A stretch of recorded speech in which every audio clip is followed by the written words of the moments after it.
At 2:13 in the morning, Michael Turner woke up to the sound of his front door slowly closing. It was the kind of sound most people ignore, the quiet click of a latch that blends into the darkness of an ordinary night. But something about it pulled him fully awake. He sat up in bed and noticed the space beside him was empty. His wife, Sarah, wasn't there.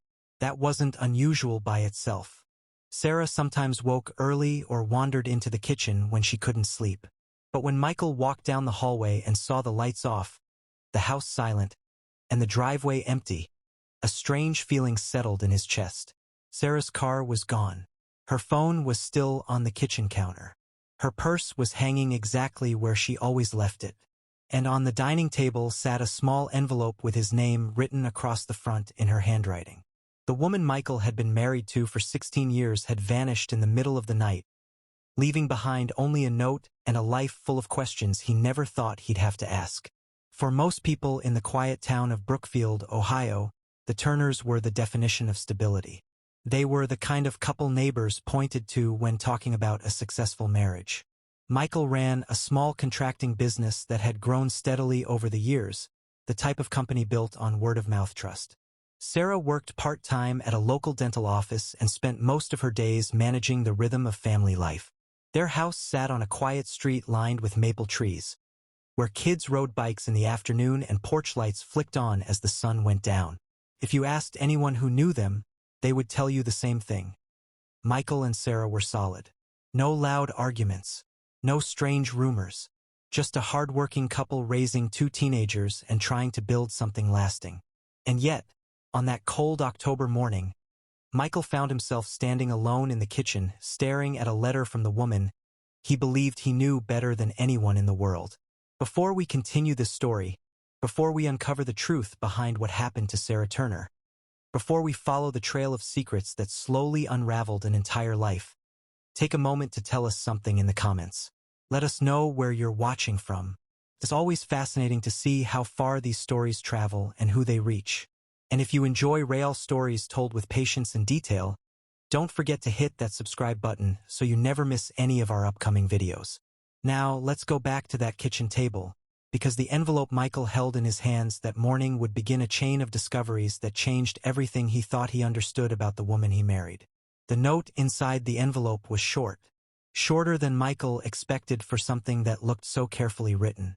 Sarah's handwriting was neat, almost calm, as if she had taken her time. It said, "Michael, I'm sorry. By the time you read this, I'll be gone for a while. I know you'll have questions, and I know this will hurt you. But the truth is something I should have told you a long time ago. I didn't because I was afraid of what it would do to our family. Please trust me when I say that leaving tonight was the only way to keep everyone safe. I love you and the kids more than you will ever understand. One day, when this is over, I hope you'll forgive me." Michael read the letter 3 times before he even realized his hands were shaking. The words were clear, yet they explained almost nothing. Safe from what? Why leave without warning? And what truth could be so serious that it required disappearing in the middle of the night? At first, Michael did what most people would do in that situation. He tried to convince himself there was a simple explanation. Maybe Sarah had received bad news from someone in her family. Maybe she had gone to help a friend. Maybe she would call in a few hours and laugh about how dramatic the note sounded. But the longer he stood in that kitchen, the more obvious it became that this was something different. Sarah had taken clothes from her closet. A small suitcase was missing from the hall storage. And when Michael checked the family computer later that morning, he noticed several emails in Sarah's account had been deleted only hours earlier. That was the moment the quiet unease in his chest turned into something heavier, because Michael suddenly realized something that would haunt him for months to come. His wife had planned this. Later that day, Michael reported Sarah missing. The local police treated the case as unusual but not immediately suspicious. Adults sometimes leave home for personal reasons, especially when there is no evidence of violence. But detectives still asked the basic questions. Did Sarah seem stressed lately?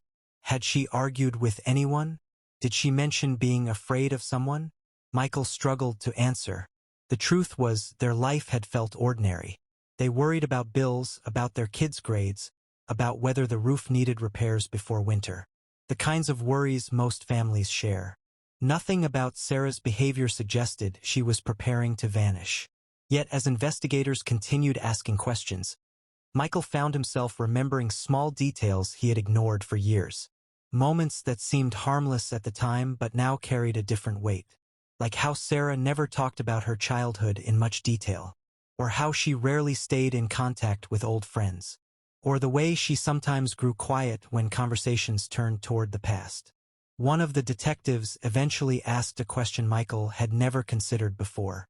"How long have you known your wife's family?" Michael paused longer than expected. He realized the honest answer was simple. Not very well.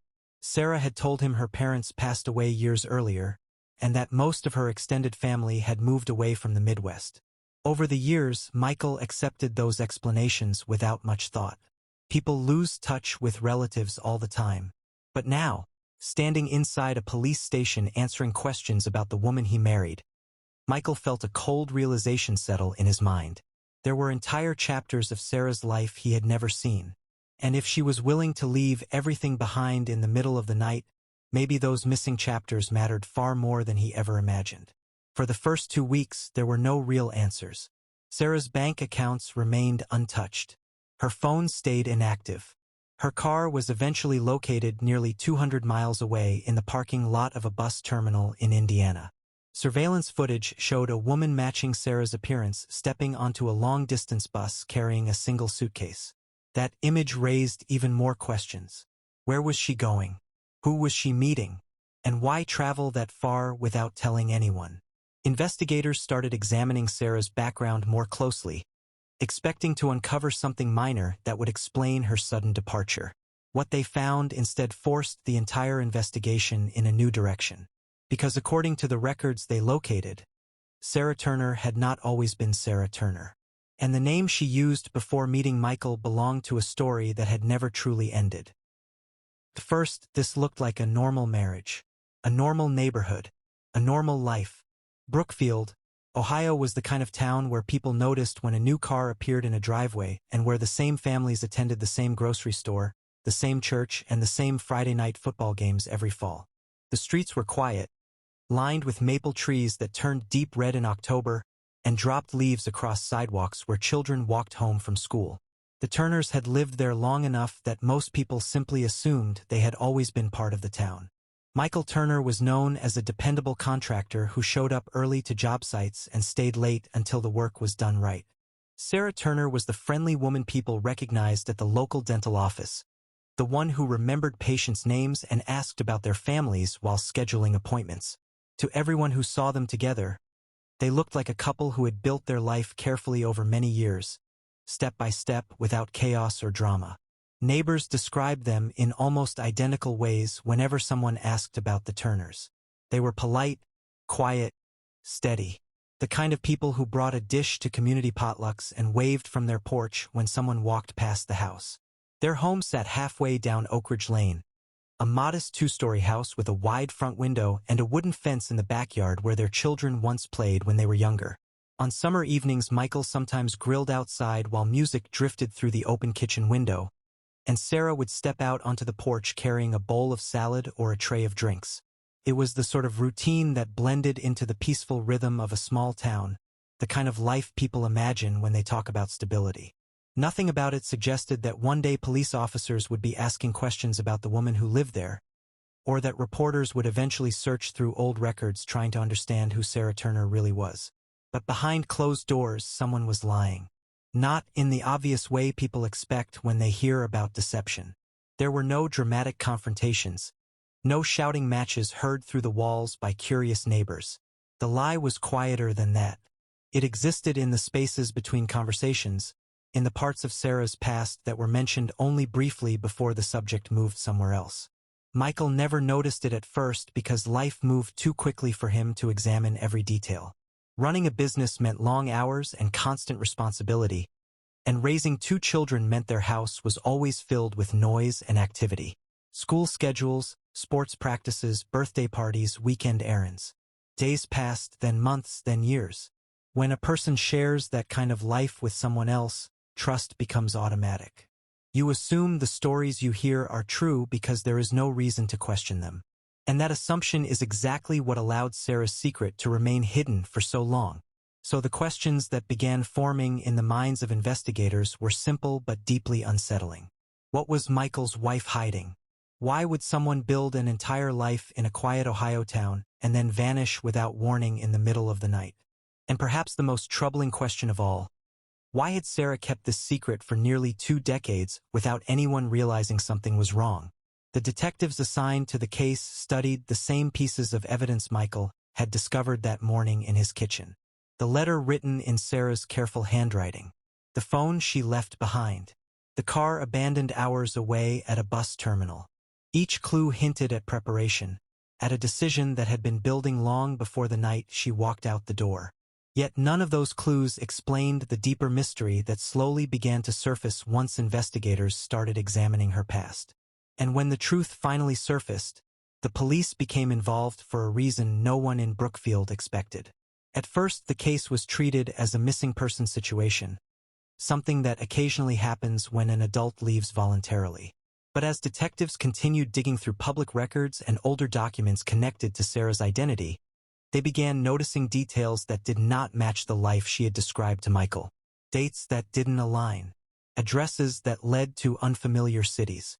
Records connected to a different last name that appeared repeatedly in places Sarah claimed she had never lived. Each discovery raised more questions than answers, and each question pushed investigators further back in time toward a version of Sarah's life that Michael had never seen. The woman he married seemed to appear in official documents suddenly, almost as if she stepped into existence shortly before meeting him. For detectives who spend years examining patterns and histories, that kind of gap is impossible to ignore. To understand how this story ended in shock and betrayal, investigators realized they would have to go back much further than Michael's marriage. They would have to examine the years before Sarah arrived in Brookfield, before she started working at the dental office, before anyone in town recognized her as a familiar face. Somewhere in those earlier years, long before Michael Turner ever met the woman who would become his wife, the first pieces of the secret had taken shape. Whatever Sarah was running from on the night she disappeared, it did not begin in Ohio. It began somewhere else entirely, in a different place and a different time, when she was still living under the name that appeared in the earliest records investigators uncovered. So the story moves back to a different year, long before the quiet streets of Brookfield ever became part of Sarah's life. A time when Michael Turner was still building his future and had no idea that one day he would meet a woman carrying a past she had spent years trying to leave behind.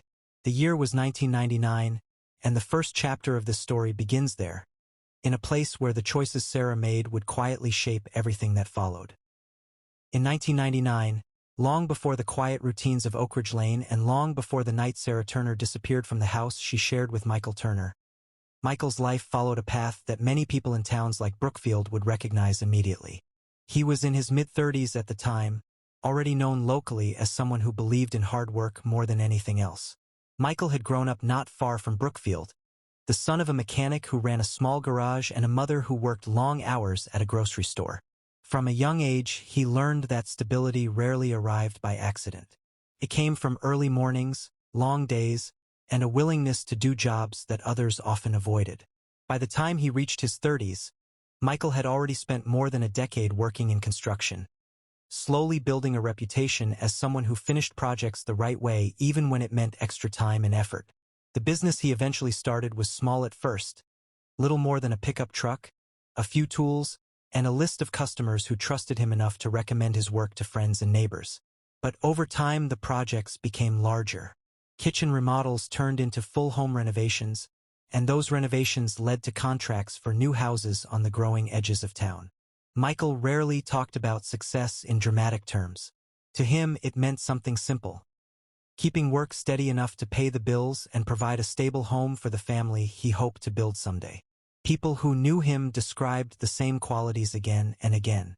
He was calm, polite, and the type of person who showed up when he promised he would.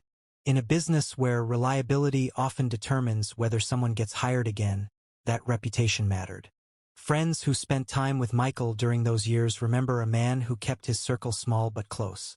On weekends he sometimes hosted simple barbecues in his backyard, gatherings where coworkers and neighbors shared food, talked about sports, and complained about the endless list of repairs that come with owning a home.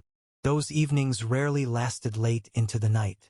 Michael preferred quiet routines to big crowds, and he was the kind of person who woke early the next morning ready to start another job site before most of the neighborhood had even poured their first cup of coffee. If you asked anyone who knew him then, they would likely tell you something similar to what one longtime friend later told investigators when describing Michael's character. Michael was a good guy. He worked hard, loved his family once he had one, and never caused trouble for anyone. It was during that period of steady routine that Michael first met the woman who would eventually become his wife. Her name was Sarah Turner, though at the time she introduced herself simply as Sarah. Their first meeting happened in a place so ordinary that Michael would later struggle to remember exactly what day it occurred. It was a small coffee shop located near the center of town, the kind of place people stopped before work or visited during quiet afternoons when the rush had passed. Sarah worked nearby at an administrative office connected to a medical clinic, and she often stopped at that coffee shop during her lunch break. Michael had come in after finishing a job nearby, still wearing dusty work boots and carrying the tired expression of someone who had spent the entire morning lifting lumber and measuring walls. At first glance, Sarah stood out in ways that were difficult to explain. She carried herself with a calm confidence that made people pay attention when she spoke. Her smile appeared easily, and she seemed comfortable in almost any conversation. To Michael, who was used to speaking mostly with coworkers and clients about construction projects, Sarah's personality felt refreshing. She asked questions about his work, listened carefully to his answers, and laughed easily at his quiet sense of humor. Over the next few weeks, those brief conversations inside the coffee shop slowly turned into longer meetings. Lunch breaks became casual walks around the block, and eventually Michael asked if she would like to have dinner with him one evening after work. Sarah agreed, and the relationship that followed developed quickly. Friends later said it seemed natural, almost effortless. Sarah was intelligent and thoughtful, someone who could move comfortably between different social circles. She was also private in ways that most people didn't question at the time. When conversations turned toward her childhood, she usually explained that she grew up in another state and moved frequently while she was younger. The explanation sounded reasonable enough, especially to someone like Michael who had never traveled far from Ohio. People move all the time for work or family reasons, and it isn't unusual for someone to leave parts of their past behind when they start fresh somewhere new. So Michael accepted her story without hesitation. Still, there were moments when Sarah's past seemed to hover just outside the edges of conversation. When friends asked about her parents or siblings, she answered politely but briefly before shifting the subject to something else. When coworkers discussed visiting their hometowns during holidays, Sarah sometimes smiled quietly and mentioned she preferred staying in Ohio instead of traveling long distances. None of those responses sounded strange on their own. Many people choose not to share every detail of their personal history. Yet those small gaps in her story would eventually become important, though at the time Michael saw them simply as parts of Sarah's personality. And there was a reason those gaps existed. Their relationship continued growing stronger as the months passed. Michael admired Sarah's sense of organization and the way she seemed to bring calm structure into everyday life. She admired his determination and the steady way he approached challenges. Within a few years, they married in a small ceremony attended by friends and neighbors who had watched their relationship develop from casual coffee shop conversations into something lasting. The wedding itself was modest but warm, filled with laughter and the quiet excitement that comes with the beginning of a shared future. Photographs from that day show Michael standing beside Sarah with a wide smile that his friends rarely saw during ordinary days. In those pictures, they looked exactly like what they believed themselves to be. Two people starting a life together with honest intentions and hopeful expectations. The years that followed seemed to confirm that belief. Michael's construction business continued growing slowly but steadily, allowing the couple to purchase the house on Oak Ridge Lane where they would raise their children. Sarah eventually found part-time work at the local dental office, a job that fit easily around the responsibilities of family life. Their first child arrived not long after they moved into the house, and a second child followed a few years later. Those early years were busy, filled with the same mixture of exhaustion and joy that every new parent experiences. School lunches packed before sunrise, toys scattered across living room floors, weekend trips to parks and grocery stores. To outsiders, the Turners looked like the perfect American family. Christmas mornings were loud and joyful, with wrapping paper covering the floor while the children opened gifts beside the tree. Summer evenings often ended with the family sitting together on the porch while fireflies drifted across the yard. Michael worked long hours but made time for family dinners whenever he could, and Sarah managed the daily details that kept the household running smoothly. The life they built appeared strong, almost simple in its stability. Friends admired the way they balanced work and family responsibilities, and neighbors rarely noticed anything unusual about their routines. Yet beneath those routines there were moments so small they almost disappeared as soon as they happened. Moments when Sarah grew quiet during certain conversations. Moments when someone casually asked about relatives and she responded with a brief answer before redirecting the topic. Once during a holiday gathering, a neighbor asked whether Sarah's parents planned to visit for Thanksgiving. Sarah hesitated only for a second before explaining they lived far away and preferred staying where they were. Michael didn't think much about it at the time. Families are complicated, and distance often creates separation that people learn to accept. Looking back years later, after Sarah vanished and investigators began examining her past, Michael would replay those memories repeatedly in his mind. He would remember the brief pauses in her voice, the way she sometimes seemed tense when certain subjects appeared in conversation. None of it seemed important then because everyday life moved too quickly to analyze every small detail. But when the woman you have shared 16 years with disappears in the middle of the night, even the smallest memory begins to carry new meaning. And Michael would eventually realize something that changed the way he understood those years entirely. The signs had been there all along, quietly scattered through ordinary moments that once felt harmless but now pointed toward a truth he had never imagined. Years passed quietly in the Turner household, the kind of years that blur together when routines become familiar and life moves forward without interruption. Michael Turner continued running his construction business, leaving early most mornings and returning home in the evening with the steady exhaustion that comes from a full day of physical work. Sarah Turner balanced her part-time job at the dental office with the endless responsibilities of raising their two children. To the outside world, nothing about their lives appeared unusual.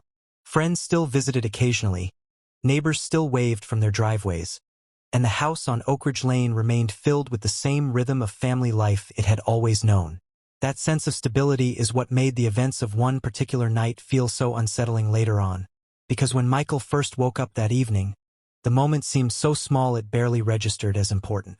It was late, well past midnight, when Michael stirred in bed and glanced at the clock beside him. The house was quiet in the way homes often are during the early hours of morning, when even distant sounds seem softer and the world feels temporarily paused. At first he assumed he had simply woken up for no reason, something that happens occasionally to people who spend their days doing physically demanding work. But as he adjusted to the darkness, he noticed Sarah sitting upright on the edge of the bed, holding her phone. The screen glowed faintly in her hands.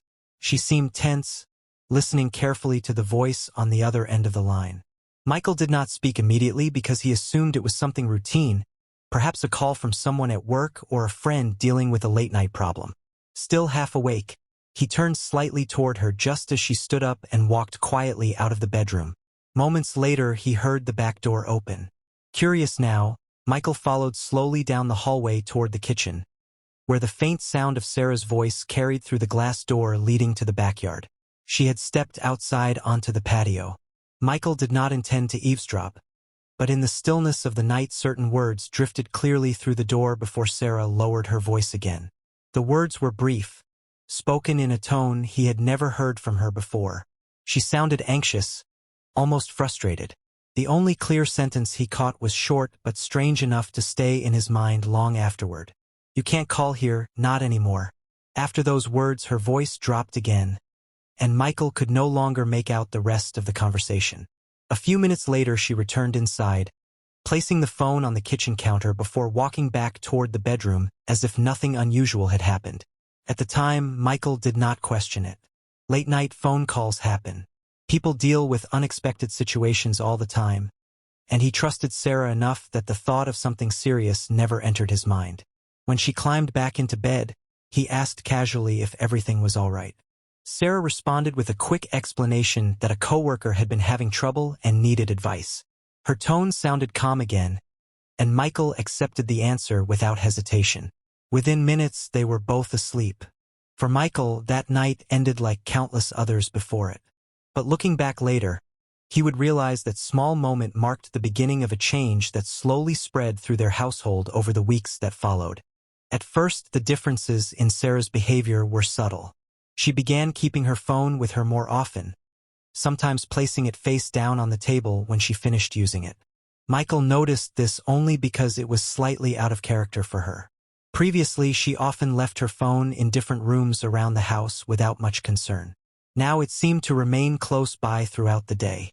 When messages arrived, she checked them quickly and then cleared the screen almost immediately. Again, none of this seemed alarming at first. People adjust their habits for many reasons, and Michael was busy enough with work that he rarely stopped to analyze small changes in routine. But over the next few weeks, those small changes grew harder to ignore. Sarah began leaving the house occasionally after dinner, explaining that she needed to run quick errands or meet someone briefly. Sometimes she returned within an hour.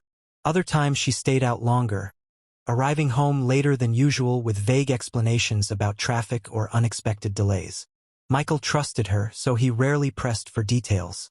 Yet he noticed that during certain evenings she appeared distracted, as if her thoughts were focused somewhere far away from the conversations happening around her.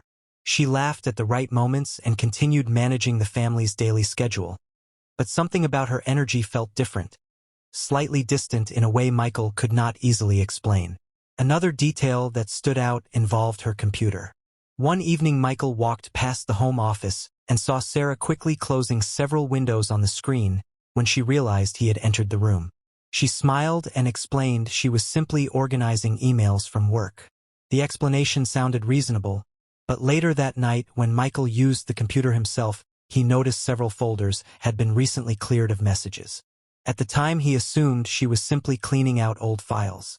Yet when investigators later examined the same computer weeks after her disappearance, they discovered that large numbers of emails and browsing records had been erased during that exact period. What appeared to Michael as routine digital cleanup turned out to be part of a much larger effort to remove traces of something she had been doing online. The shift in Sarah's behavior became most noticeable during the quiet hours of the evening. She sometimes stepped outside alone after the children had gone to bed, standing near the back fence while speaking softly on her phone. If Michael asked who she was talking to, she often responded with short answers about coworkers or acquaintances he did not know well. Again, none of it seemed dramatic enough to raise immediate concern. Life continued moving forward. Michael worked long days, the children focused on school and activities, and Sarah continued balancing her responsibilities at home and at work. But gradually Michael began feeling the strange sense that the woman he shared his life with was carrying worries she had chosen not to explain. Then, without warning, everything changed. The morning Sarah disappeared began quietly, like any other weekday in the Turner household. Michael woke early, as he always did, preparing to leave for a construction project scheduled across town. The house was still dark when he stepped into the kitchen to make coffee. At first, nothing seemed unusual. The air felt cool and still, the way it often does before sunrise.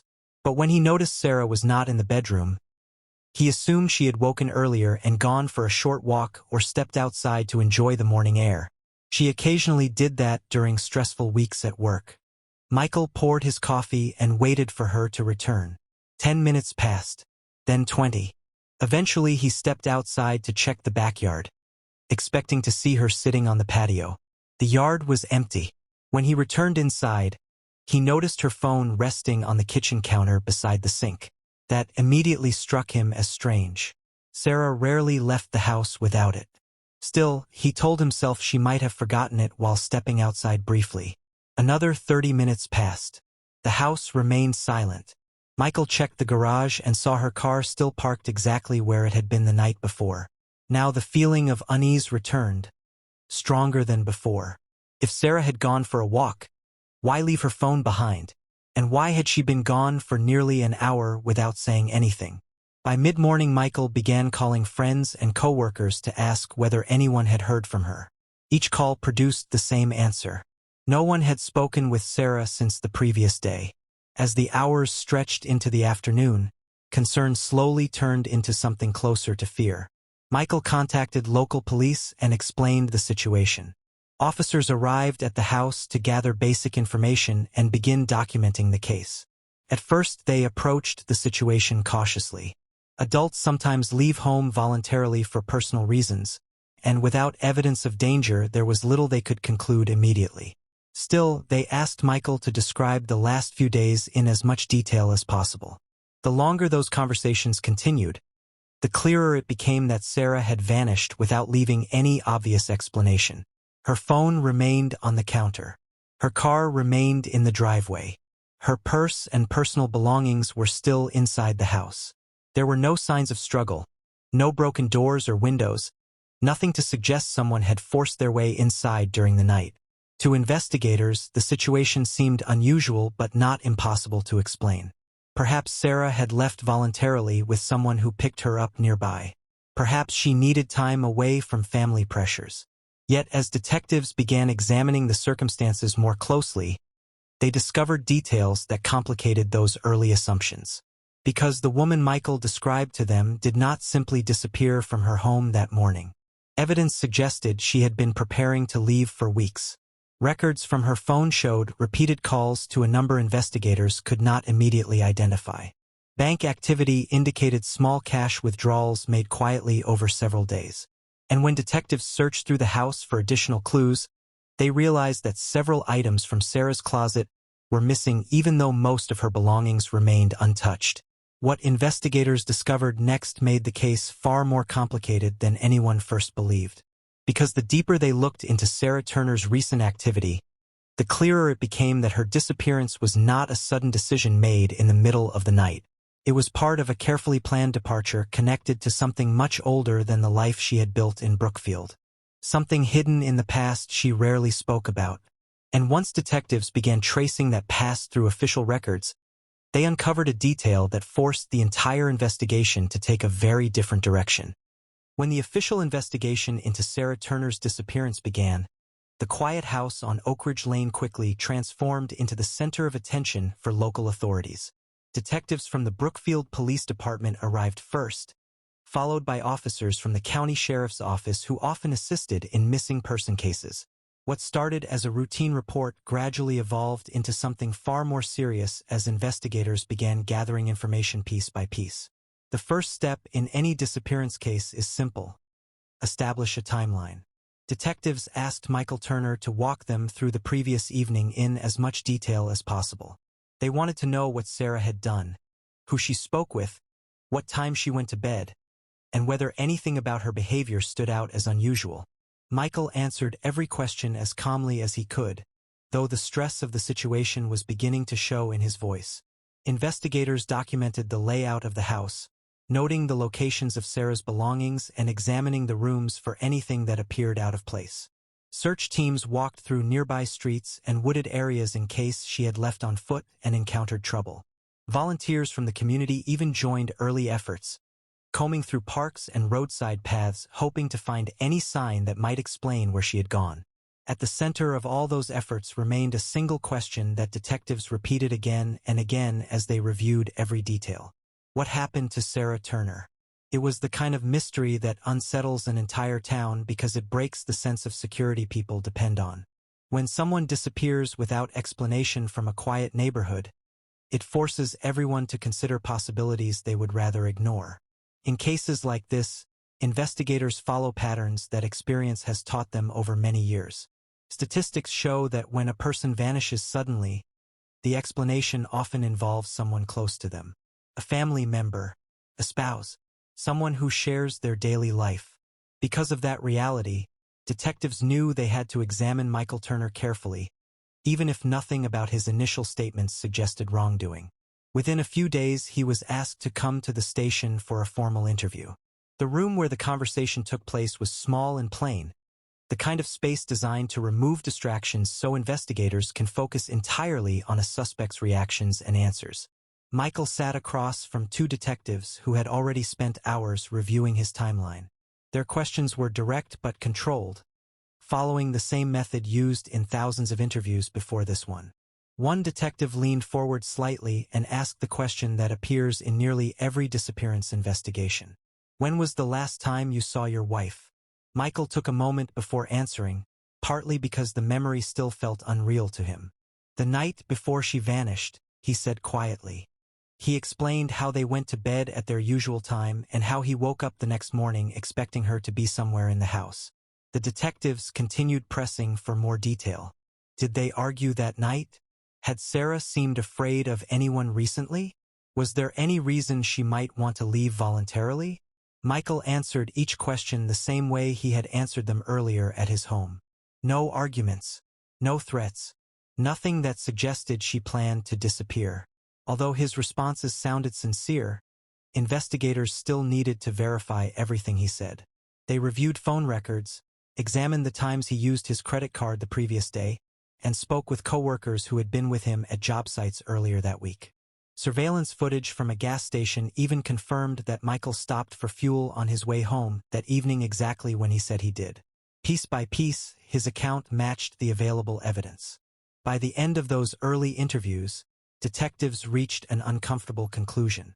Michael Turner appeared to have a solid alibi during the hours when Sarah likely left the house.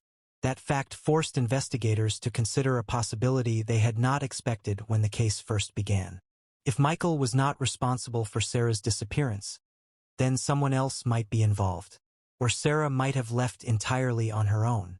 That possibility shifted the direction of the investigation almost immediately. Detectives began examining Sarah's personal history more closely, hoping to identify anyone from her past who might explain the strange behavior Michael described during the weeks before she vanished. At first, they expected to find routine information: school records, previous addresses, employment history. Most adults accumulate long trails of documentation over time, making it relatively easy to reconstruct their background. But when investigators searched through the earliest records connected to Sarah Turner, they noticed something unusual. The trail seemed to begin abruptly only a few years before she met Michael. Earlier documents were scarce, and some information she had provided on official forms could not be confirmed through public databases. Curious about those gaps, detectives expanded their search to include older identity records connected to similar names and birth dates. It was a slow process that required cross-checking documents from different states and agencies. Eventually, one of the investigators discovered a detail that immediately caught the team's attention. Several records from another state contained a photograph that looked remarkably similar to Sarah, yet the name attached to those records was completely different. The woman in those files was listed not as Sarah Turner but as Emily Dawson. When detectives compared the images carefully, the resemblance was unmistakable. The same eyes, the same facial features, the same distinctive birthmark near her left cheek that Michael had mentioned during earlier interviews. For a moment, the investigation team sat quietly in the office reviewing the documents again, making sure the connection was real and not a coincidence. If their discovery was correct, the woman Michael had married 16 years earlier had been living under a name that did not belong to her. Sarah Turner, the friendly receptionist at the Brookfield dental office, appeared to have another identity that existed long before she ever arrived in Ohio. According to the older records investigators uncovered, her real name was Emily Dawson. That revelation alone would have been enough to raise serious questions about why she chose to hide her past.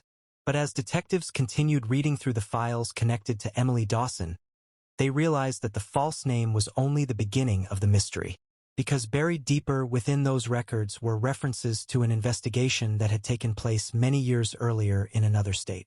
The case involved missing money, conflicting statements, and a situation that ended without clear resolution. The name Emily Dawson appeared repeatedly in documents connected to that investigation, though no formal charges had ever been filed. For detectives in Brookfield, the discovery changed everything about how they viewed Sarah Turner's disappearance. The woman who vanished from Oak Ridge Lane was not simply a wife and mother leaving behind a quiet suburban life. She was someone who had once been connected to events serious enough to attract the attention of law enforcement long before she met Michael. And that wasn't the only secret waiting inside those old files. Once investigators confirmed that Sarah Turner had once lived under the name Emily Dawson, the entire case took on a new sense of urgency. Detectives in Brookfield contacted authorities in the state where those older records originated, hoping to understand exactly who Emily Dawson had been before she appeared in Ohio years later. The response they received was immediate and serious. Officers from that jurisdiction recognized the name as soon as it was mentioned. For them, Emily Dawson was not simply a forgotten identity buried in outdated paperwork.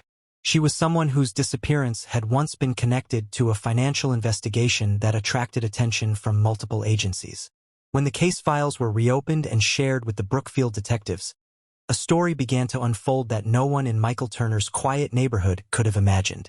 15 years before Sarah Turner ever stepped into that coffee shop where she first met Michael, Emily Dawson had been living hundreds of miles away in a fast-growing city where financial technology companies were beginning to attract large investments.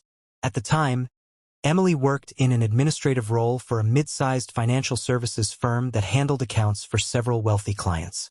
Her job did not place her at the highest levels of management, but it gave her access to systems and internal records that tracked significant transactions. Colleagues from that period described her in ways that sounded strangely familiar to the people who later knew her as Sarah. She was intelligent, organized, and capable of presenting herself with calm confidence in almost any professional situation. According to the records investigators uncovered, the problems began slowly.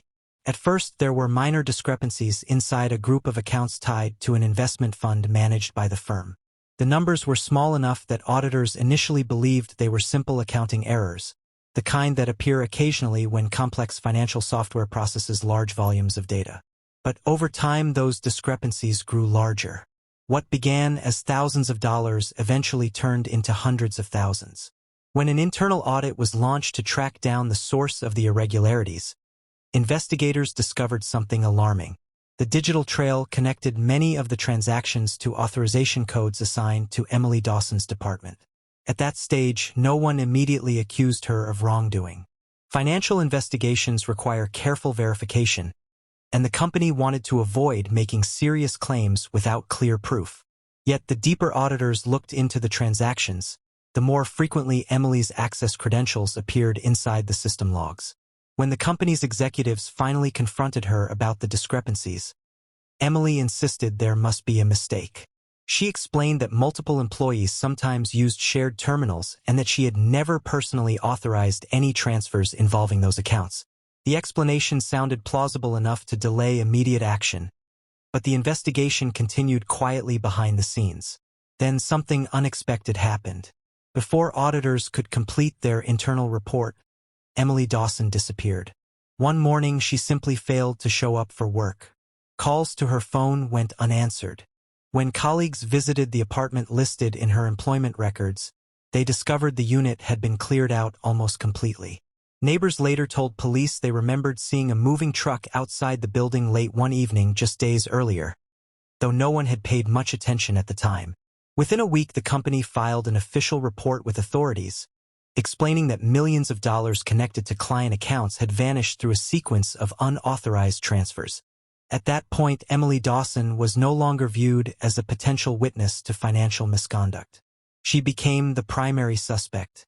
Investigators believed the transactions had been carefully structured to move money through several intermediary accounts before disappearing into international banking networks. Tracing that kind of activity is extremely difficult, especially when the person responsible vanishes before authorities can question them directly. Despite extensive efforts to locate her, Emily seemed to disappear completely. No confirmed sightings, no active bank accounts in her name, no travel records that investigators could link to her identity. Eventually, the case grew cold. Another complicated financial investigation left unresolved after its central figure vanished without explanation. For the detectives now reviewing these files in Brookfield, the connection between Emily Dawson and Sarah Turner was undeniable. The photographs matched. The birth dates aligned. Even small identifying details, like the faint scar near her wrist mentioned in older reports, corresponded perfectly with the woman Michael had known as his wife. The conclusion was as shocking as it was unavoidable. For nearly 2 decades, Michael Turner had unknowingly been married to someone who once disappeared while under suspicion in a multimillion-dollar fraud investigation. The quiet suburban life Sarah built in Ohio had been constructed on top of an identity that concealed an entirely different past. When detectives shared this discovery with Michael, the impact was immediate. Everything he believed about the woman he married suddenly felt uncertain. The memories of their wedding, the birth of their children, the countless ordinary days they spent together. All of it now existed beside the knowledge that Sarah had once been someone else entirely. Michael struggled to process how a person could maintain such a secret for so many years. More than anything, he wondered whether the woman he loved had truly changed after leaving her old life behind, or whether the deception had always been part of who she was. Investigators began reconstructing the timeline between the moment Emily Dawson disappeared 15 years earlier and the day Sarah Turner first appeared in Brookfield. It seemed likely that she had traveled under a new identity almost immediately after leaving the state where the fraud investigation began. At some point she adopted the name Sarah Turner, eventually settling in Ohio where she met Michael and began building the life that neighbors later described as peaceful and stable. For years, that new identity remained unquestioned. The financial investigation connected to Emily Dawson gradually faded from public attention as other cases replaced it in law enforcement priorities. Yet one question continued to trouble the detectives working on the disappearance of Sarah Turner. If Emily Dawson had successfully left her past behind for nearly 2 decades, why would she suddenly vanish again now? By all appearances, she had built exactly the kind of life someone escaping a troubled history might want. A stable home, a family, and a community where no one suspected anything about her earlier identity. Walking away from that life meant risking everything she had spent years protecting. And investigators could not ignore the possibility that the late-night phone call Michael overheard weeks earlier might hold the answer. Because if someone from Emily Dawson's past had finally located her after all those years, it could explain the sudden fear Michael noticed in her voice that night. It might explain why she began deleting messages and leaving the house for mysterious errands in the weeks leading up to her disappearance. Perhaps the life she created as Sarah Turner had finally caught up with the secrets she believed were buried long ago. But even as detectives considered those possibilities, another disturbing question emerged. If Emily Dawson had truly been preparing to run again, where would she go this time? And more importantly, who had contacted her that night and forced her to make such a drastic decision after nearly 20 years of silence? Michael Carter had always believed that the most dangerous secrets were the ones people never saw coming. For nearly 20 years, he thought he was living a quiet, predictable life in a peaceful American suburb. He worked long days as a construction contractor, building homes and commercial buildings across town. The work was tough, but it was honest, and it allowed him to provide a stable life for his family. His neighbors respected him. His friends trusted him. And every evening when he drove back home, he believed he was returning to the one place in the world where everything made sense. His wife Laura greeted him with the same warm smile she had worn since the day they first met. Their children filled the house with laughter. Weekends were spent at backyard barbecues or watching football games on television. It was the kind of life many people spend years trying to build. Looking back now, Michael would often say that if someone had told him the truth about his wife during those early years, he would have laughed it off as an absurd rumor. Nothing about Laura Carter ever suggested that she was hiding a life-altering secret. Before we go further, let us know in the comments where you are watching from. We always enjoy seeing how far these stories travel across the world. And do not forget to hit that subscribe button so you never miss any of our upcoming stories. Michael first met Laura in the summer of 1999. At the time, he was 35 years old and already known around town as someone people could depend on. Laura had recently moved to the area and worked in a small office downtown. She carried herself with quiet confidence, and there was something about the way she spoke that made people pay attention. She was intelligent, thoughtful, and effortlessly charming. When Michael asked about her past, she explained that she had grown up in another state and had decided to start fresh somewhere new. She spoke about her childhood only in broad terms, never offering many details. At the time, Michael never thought much about it. Many people moved across the country searching for a new beginning, and Laura seemed like someone who had simply chosen a different path. Their relationship grew quickly. Within a year, they were married in a small ceremony attended by friends and neighbors. The wedding photographs showed a couple who looked completely certain about their future. Laura stood beside Michael with a confident smile, and Michael looked at her the way a man looks at someone he fully trusts. Soon afterward, they settled into their new home and began building a life together. Over the next several years, their family grew. They welcomed children, celebrated birthdays and holidays, and filled their house with the ordinary moments that define most marriages.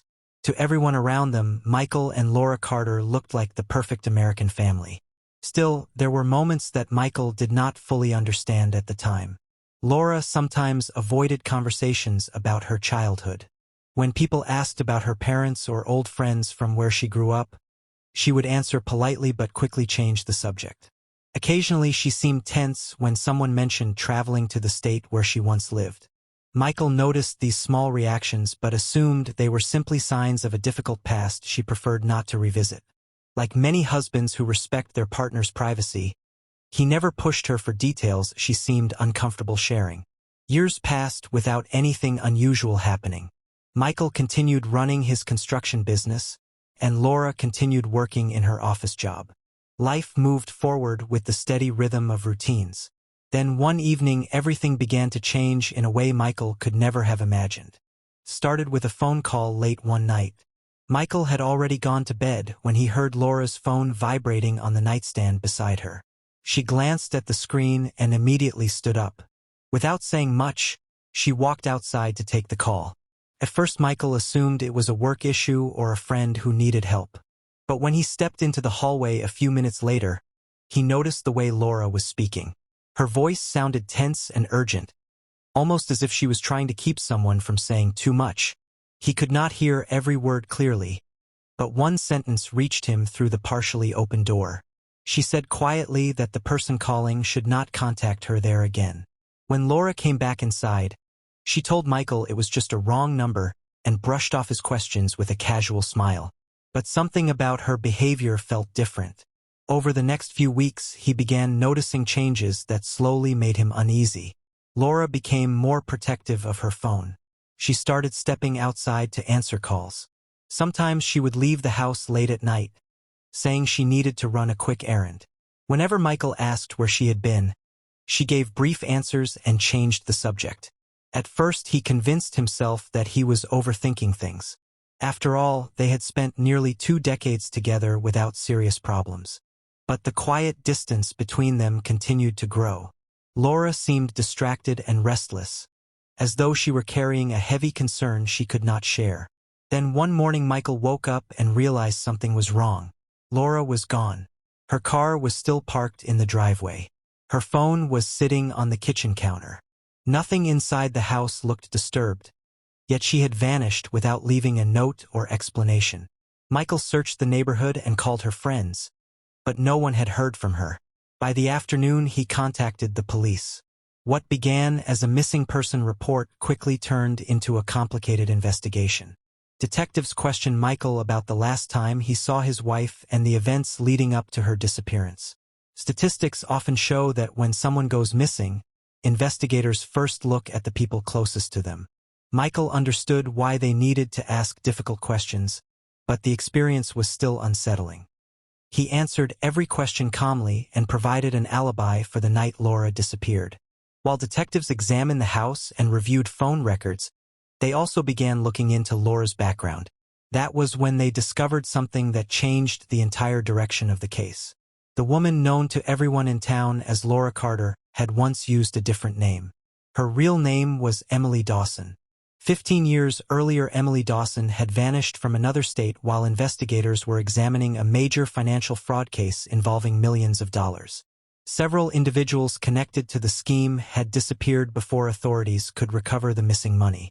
Emily Dawson had been considered a suspect at the time, though she had never been formally arrested. The discovery left investigators stunned.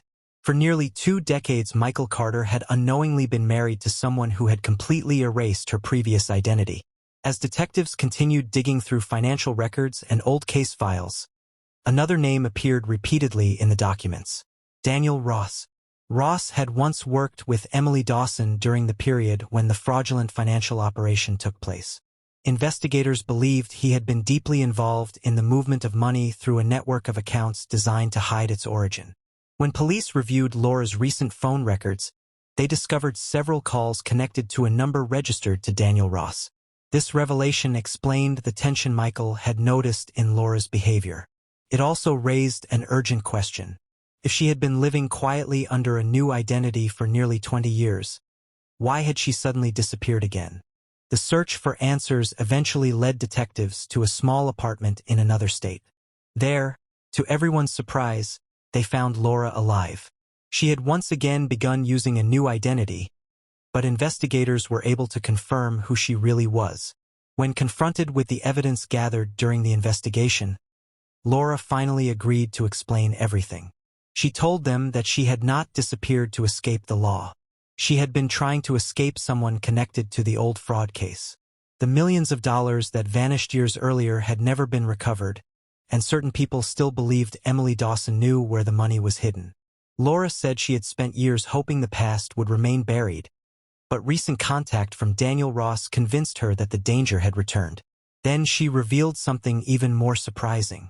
The money had been placed into an account years earlier under circumstances that allowed it to remain hidden from investigators. Over time, the account had been transferred through several financial arrangements until it ended up under Michael Carter's name.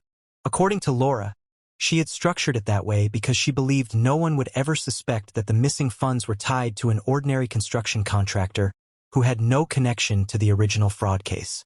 For 17 years, Michael had unknowingly controlled the key to millions of dollars. Laura insisted she never told him the truth because she wanted to protect him. If he did not know the money existed, he could never reveal its location accidentally. Her silence, she claimed, was meant to keep their family safe. Eventually, the case moved to court. Laura was arrested but agreed to cooperate fully with investigators, providing information that helped prosecutors build a strong case against Daniel Ross. Ross was later convicted for his role in the financial scheme and the disappearance of the funds. Michael watched the trial unfold with a mixture of disbelief and reflection. The woman he thought he knew completely had lived an entirely different life before they met. In public statements after the trial, he admitted that the experience forced him to reconsider everything he thought he understood about trust. Years later, the Carter home still stood quietly in the same suburban neighborhood. Life continued moving forward, but the story of Michael Carter and the secret his wife carried remained a reminder that even the most ordinary lives can hold truths hidden for decades. And it leaves one final question. If you discovered that the person you loved had been living a secret life for years, would you be able to forgive them? Courtroom doors opened slowly on a gray morning as reporters gathered outside the building, their cameras waiting for the woman who had once been known as Laura Carter. For weeks, the story had spread across the country. What began as the disappearance of a suburban mother had turned into something far larger, involving a hidden identity, a decades-old fraud case, and millions of dollars quietly sitting inside an account that even its owner didn't fully understand. When Laura Carter stepped inside the courtroom, the room fell silent. Some people in the gallery knew her as the quiet woman from the neighborhood who smiled politely at school events. Others knew her by the name investigators had uncovered: Emily Dawson. And for the first time since the truth had surfaced, both identities would finally collide in front of a judge. Prosecutors carefully laid out the timeline that investigators had spent months reconstructing. They explained how Emily Dawson disappeared years earlier after becoming a suspect in a large financial fraud case that had drained millions from investors. They described how she built a new life under the name Laura Carter, moving to a quiet American town where few people asked questions about her past. They explained how she met Michael Carter, how their relationship grew, and how eventually they built what looked like a perfectly ordinary family life. Neighbors described barbecues in the backyard, children playing in the street, and Michael leaving early each morning for construction jobs. From the outside, nothing about the Carter household seemed unusual. But investigators told the court that hidden within that ordinary life was a secret that had followed Laura for nearly 2 decades. The prosecution then turned its attention to Daniel Ross. His name appeared repeatedly in financial records and old investigative reports connected to the fraud case. Detectives explained how Laura Carter had secretly contacted Daniel Ross again years later, when threatening messages began to appear. Bank records showed that large sums of money had quietly moved through a complex web of accounts connected to the original scheme. Prosecutors argued that Daniel Ross had continued manipulating the stolen funds long after Emily Dawson vanished, and that when he realized where the money was hidden, he began pressuring Laura Carter to regain access to it. According to investigators, the late-night phone calls Michael overheard were connected to those demands. For the jury, the story revealed a long chain of deception stretching across many years. But Laura Carter's defense team presented a different picture. They did not deny her connection to the fraud investigation or the identity of Emily Dawson. Instead, they focused on the decision she made when the threats returned. Her lawyers argued that Laura had spent years trying to escape the people connected to the original fraud operation. They described the anonymous messages that warned her the past had been uncovered and the fear that someone might harm Michael or their family if the money was not returned. Laura's decision to disappear again, they said, was not about avoiding justice. It was about protecting the people she loved from a situation she believed was becoming dangerous. They emphasized the fact that she eventually cooperated fully with investigators once police located her, providing details that helped them understand the full scope of the case. During several tense days of testimony, investigators explained exactly how Laura Carter had hidden the stolen funds in Michael's name. Years earlier, when she first began building her new life, she opened a financial account connected to him without revealing the origin of the money. She handled the paperwork, the deposits, and the investments quietly over time. The money remained untouched, sitting inside an account that gradually grew through legitimate investments. Michael Carter had never asked about it because he believed it was simply a financial arrangement Laura managed. When detectives confronted him with the documents, they found no evidence that he knew the truth about where the money came from. For prosecutors, that discovery confirmed something unusual about the case. The man who technically controlled the millions had been completely unaware of their existence. Eventually, the focus of the trial shifted toward cooperation. Laura Carter provided investigators with detailed explanations of how the fraud operation originally worked and how Daniel Ross continued manipulating financial transfers long after the investigation began. Those statements helped prosecutors build a stronger case against Daniel Ross, who faced far more serious charges connected to the original scheme. Emails, bank records, and witness testimony gradually revealed how Ross had attempted to pressure Laura into returning the money once he realized it was hidden in Michael's account. The evidence showed repeated attempts to contact her, including messages investigators later traced back to accounts connected to Ross. Piece by piece, the picture became clearer for the jury. In the end, Daniel Ross was convicted for his role in the fraud scheme and the financial manipulation that followed. The verdict closed a chapter of the case that had begun many years earlier when millions of dollars first disappeared. For Laura Carter, the outcome was more complicated. The court acknowledged that she had played a role in concealing the stolen funds and living under a false identity. But the judge also considered her cooperation with investigators and the information she provided that helped resolve the larger case. Because of that cooperation, Laura Carter received a reduced sentence. The decision surprised some observers who expected a harsher outcome, but prosecutors argued that her testimony had been essential in securing the conviction of Daniel Ross and recovering the missing money. Outside the courthouse, reporters turned their attention to Michael Carter.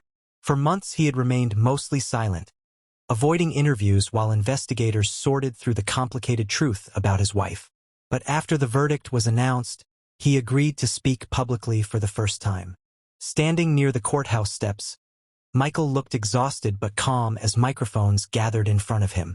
He took a moment before speaking, as if searching for the right words to describe what the past months had been like.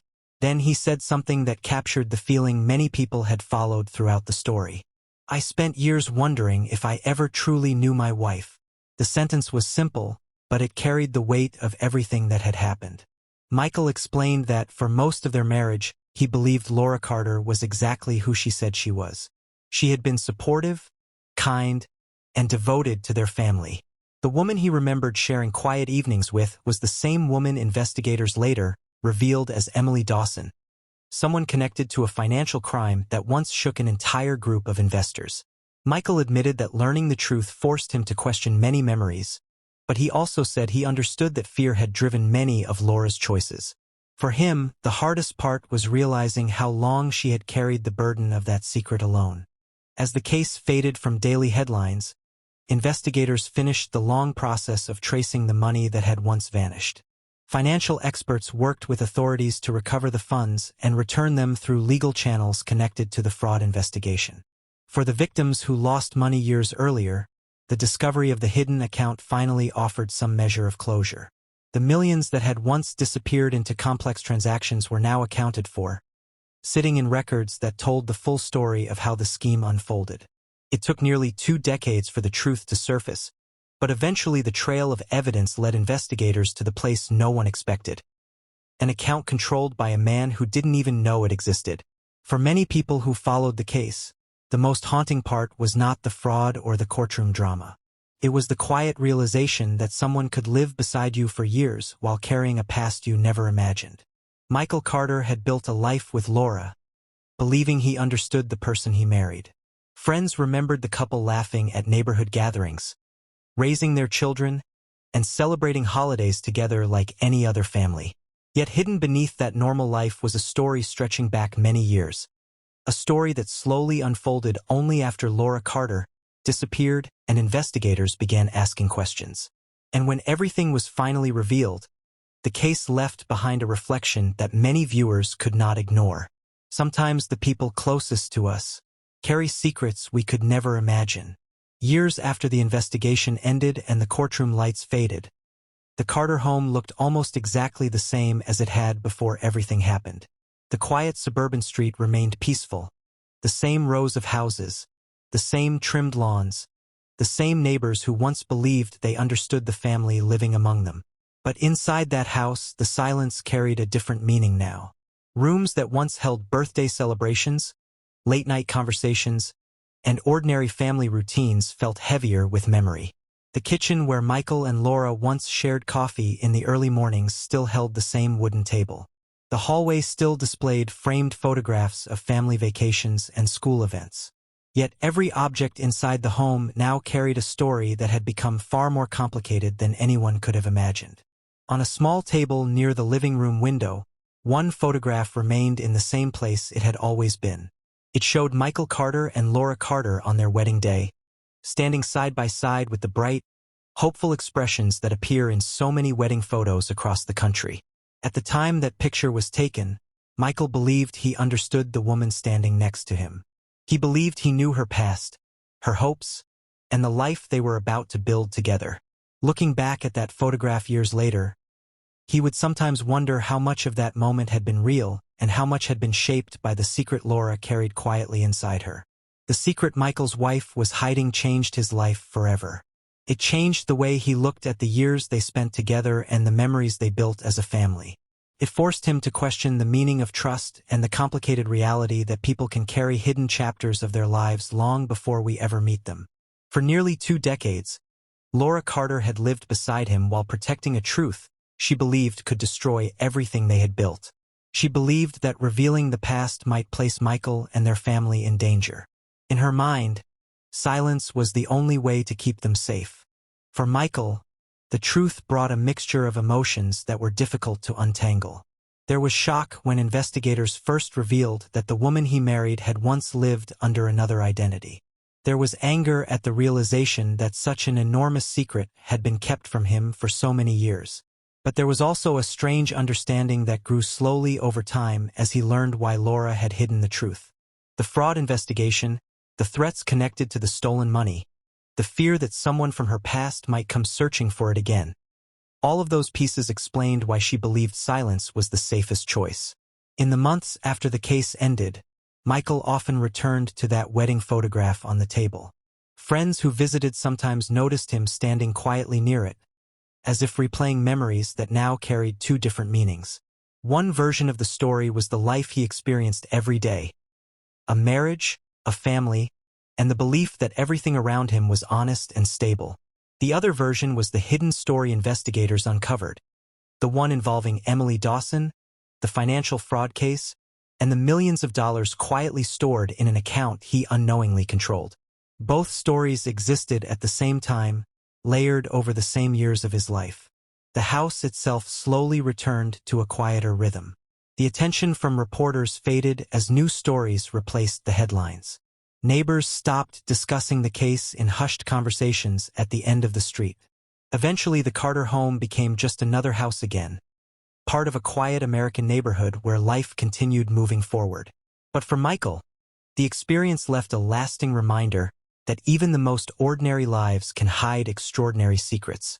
Stories like this often leave people asking the same question long after the details fade. They wonder how well we truly know the people closest to us. They wonder whether love can survive the discovery of something hidden for years.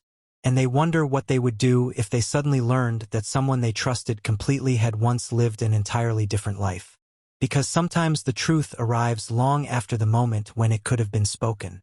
And when it does, the answers are rarely simple. So now we want to hear from you. If you discovered that your partner had been living a secret life for years, would you forgive them? As the story of Michael Carter and Laura Carter slowly reached its end, one thing became clear to everyone who followed the case. Even after investigators uncovered the truth, many questions still remained open to interpretation. People across the country debated what Laura's actions truly meant. Some believed she had spent years protecting her family from a dangerous past that refused to stay buried. Others believed the long deception showed something far more complicated about the choices she made and the life she created under a different identity. When a person carries a secret for nearly 2 decades, it becomes difficult to separate the fear that may have motivated their actions from the damage that secrecy can cause to the people closest to them. Michael Carter himself admitted that he still struggled to fully understand the woman he once shared his life with. The Laura he remembered from daily life was caring, thoughtful, and devoted to their family. She stood beside him during the ordinary moments that define most relationships. Raising children, managing bills, planning holidays, and building a future that seemed simple and stable. But the truth investigators uncovered revealed another side of her life that existed long before she entered that quiet neighborhood. The identity of Emily Dawson, the unresolved fraud case, and the hidden millions created a second story running parallel to the one Michael believed he was living. For many viewers, that contradiction is what makes this story so powerful. It forces us to ask difficult questions about trust and identity. Can someone truly leave their past behind and become a different person? Or does the past eventually return no matter how carefully it has been hidden? Laura Carter spent years believing she could protect the people she loved by keeping the truth to herself. Yet when everything finally surfaced, the secret she carried changed Michael's life, reshaped their family's future, and pulled an entire investigation back into the spotlight. That is why we want to hear what you think about this story. After everything investigators discovered, after the courtroom testimony, the hidden identity, and the money that sat quietly in an account Michael never realized he controlled, the question remains open for interpretation. Was Laura Carter protecting her family from a dangerous past that threatened to return? Or had she been manipulating everyone around her from the very beginning? Tell us what you think really happened in the comments below. Your perspective might be completely different from someone else's, and that's what makes discussions like this so fascinating. Stories like this rarely offer simple answers, and hearing different viewpoints helps us understand the human side of events that can seem unbelievable at first. And if this story left you surprised by how quickly an ordinary life can turn into something far more complicated, then you're going to want to stay with us for the next one. Because there are many real stories out there where the truth takes years to uncover, and when it finally does, it changes everything people thought they knew. So before you go, make sure you subscribe to the channel so you never miss any of our upcoming stories. Each one explores a real mystery, a hidden truth, or a moment that completely reshaped someone's life. Because if you think this story was shocking, wait until you hear the next one.